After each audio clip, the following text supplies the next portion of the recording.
Hi guys! Welcome back to my YouTube channel kay Nolly Boy and Family Vlog. So guys, for today's video is magluluto po ulit tayo and then i-share natin sa inyo yung aking bagong recipe for today. So po, ito yung ating mga ingredients.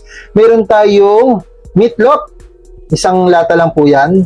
And then meron din po tayong patatas. So itong ating meatloaf, nagkakahalaga lang po ito ng mahigit na 20 pesos.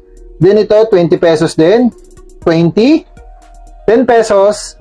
The rest, yung mga nasa loob ng bahay natin. So guys, ito po yung ating bagong recipe for today. Ang ating tipid tips ulam pero hindi tinipid sa sarap. So guys, bagong lahat, start na po tayo ng ating bagong video recipe for today.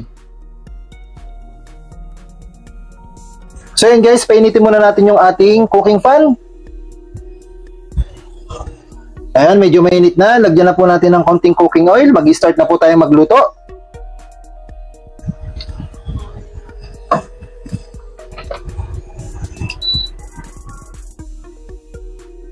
So nga pala guys, ito ulit tayo magluluto sa ating cute na lutuan, yung ating cute na induction. Ayan, mainit na po guys. So unahin natin, atin munang i-fry itong ating patatas. Lagyan na natin.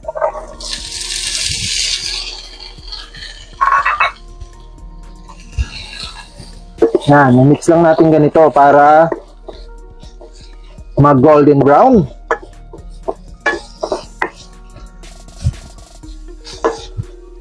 So yan guys, medyo ma-brown na po yung ating patatas. Pwede na po na muna natin itong iset aside.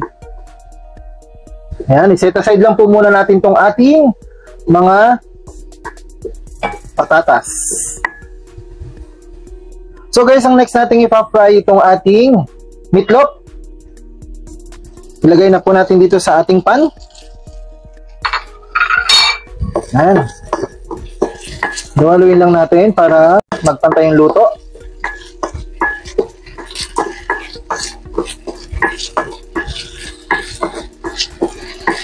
Medyo golden brown lang din natin itong ating mga meatloaf.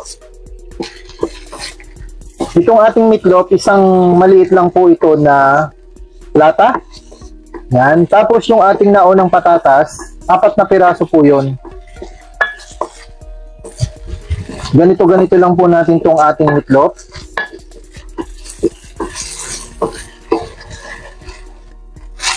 So yan guys, malapit na rin po siyang mag-brown. Pwede na rin na po natin itong i-set aside.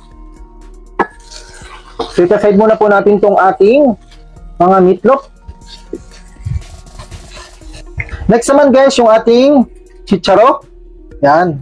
I-fry lang din natin siya ng kaunti lang. Very light. Yan, ito po yung ating isa sa ating mga ingredients. Kailangan siya ay may mangilang-ilang gulay. Yan, ganyan lang po natin din, gaya ng ginawa natin doon sa ating patatas at saka doon sa ating meatloaf.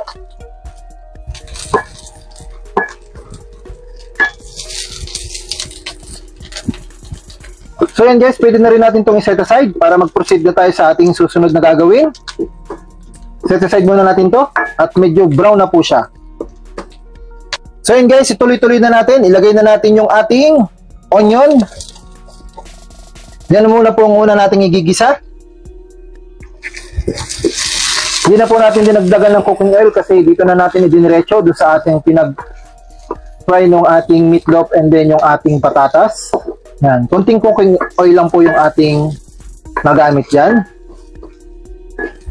Next, lagay na rin natin yung ating garlic.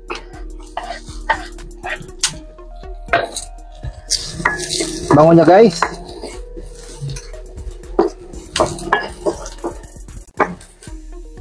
Yan mga guys, pwede na po natin ilagay yung ating ibang ingredients. Ilagay na natin yung ating patatas.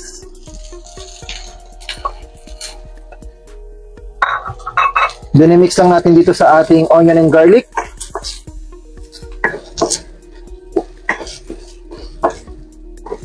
Sunod, lagay na natin yung ating meatloaf.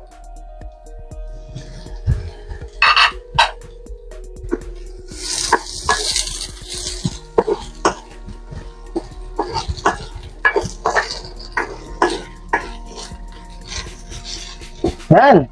Next natin, titimplahan na natin mga guys. So ilalagay na natin dyan yung ating MSG, yung ating pamintang durog at saka yung ating konting asin. Haluin lang natin.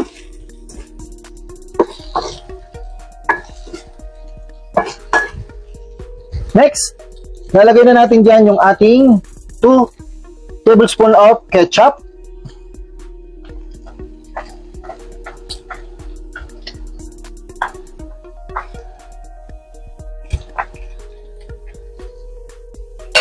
Sunod, yung ating oyster sauce. Lagay na natin.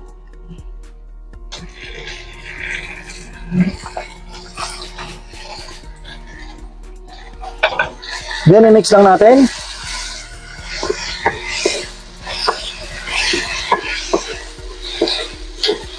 Halo-haloin lang natin mga guys.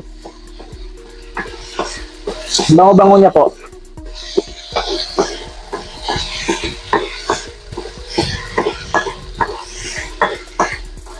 Pero dyan, pwede na natin ilagay yung ating sitsaro.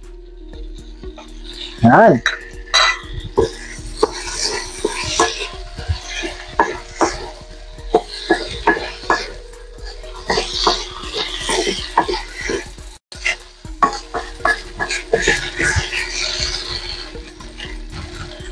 Yan ang gagawin natin dyan. Lagyan natin ng konting water. Konti lang. Dito na sa pinagkuha na ng oyster sauce. Yan. Mix lang natin para may konting sauce.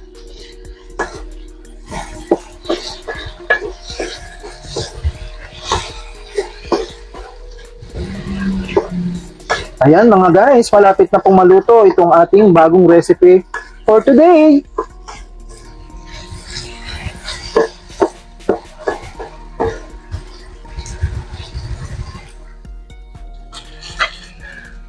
Yan, gagawin natin, i-cover lang natin.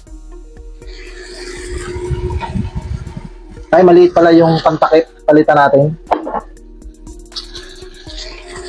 Yan. Cover lang natin. Maya-maya, balikan natin. Hinaan lang natin ng konting apoy.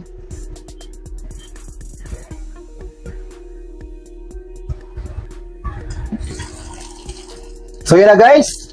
Pwede na po natin ilagay dyan yung ating huling ingredients. Itong ating onion leeks.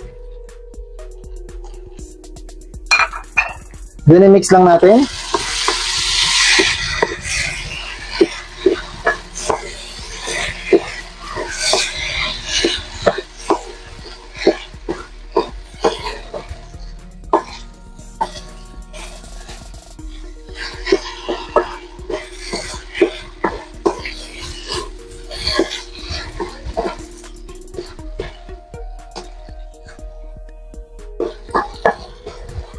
Ayun na po.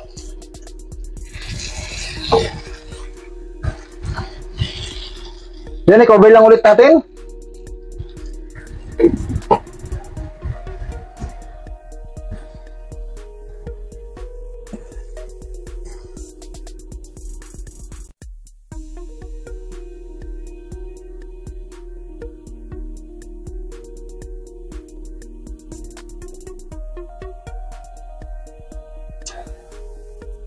So guys, done na po tayo sa ating bagong recipe for today. Atin muna pong i-plating.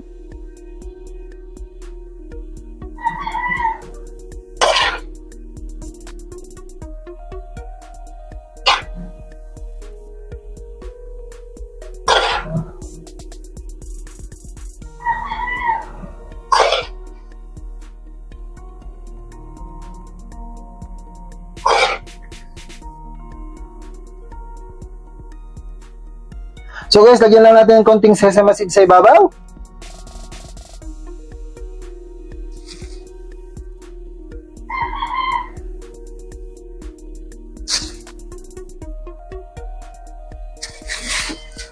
Yan guys, done na po tayo sa ating bagong recipe for today. Ang ating meatloaf and potato recipe. Na po tayo sa ating recipe for today. So, ang gagawin po natin yun, titikman po natin yung ating niluto. Ito na po guys. Yan. So, meron din tayong konting rice dito. Ayan, tikiman na. So, tikman muna natin to guys. Ayan, tingnan niyo naman no guys. Ang cute ng kulay niya. Then, samahan natin ng konting rice.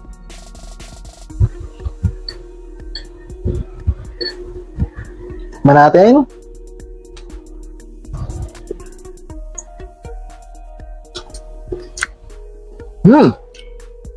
So guys, kung mahilig kayo sa medyo matamis, ang tema po kasi niya, pinaghalong tamis at alat. Ayan. So isa pa. Kasi yung ating meatloaf, maalat na siya. Kaya ang sarap po ng lasa niya. So guys, tara, kain tayo. So hanggang dito na lang po yung ating video. Sana po nagustuhan ninyo. At kung bago ka lang sa aking YouTube channel, please subscribe, like, and kung gusto niya, share niya rin po. So yun guys, hanggang dito na lang po. Maraming salamat po sa mga nanonood at manonood pa nitong ating bagong ulam for today. Ito yung ating tipid tips ulam na hindi tinipid sa sarap. So yan guys, bye-bye na po!